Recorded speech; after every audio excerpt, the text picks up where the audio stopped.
Sabi ko na hindi ko kaya itong corruption. Kasi maskin saang, if there's a table, if there's a single chair there, meron talaga yan. As that the papers go back and forth inward, that is why nawalaan ako ng tiwala sa bureaucracy. Eh sabi ko nawalaan ako ng gana. At tulo, sabi ko, nagsisi ako.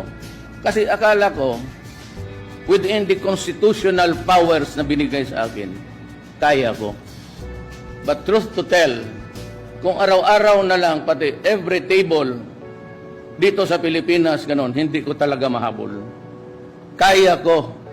Pero sa batas na ito, Constitution, even if you give me 20 years, I cannot do it.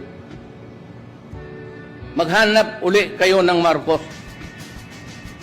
Or someday, somehow, somewhere, that fellow will be elected in the generations to come. Pero kung sabihin mo, mag-improve tayo beyond the level that we find ourselves, economically, politically, well, I'm sorry, I'm telling you, hindi dadating yan. Not even half what Hong Kong will be in 30 years.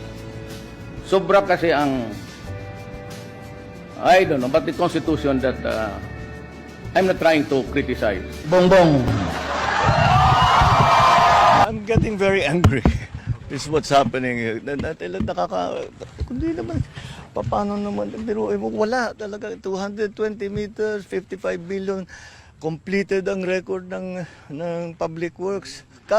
Walang ginawa, kahit isang araw hindi nagtrabaho, wala kang makita. Kitang-kita naman na hindi completed. So immediately that's a falsification. So that's already a very big violation. And for the big ones, talagang I'm thinking very hard to pipilahan natin sila na economic sabotage. Because economic sabotage is very clearly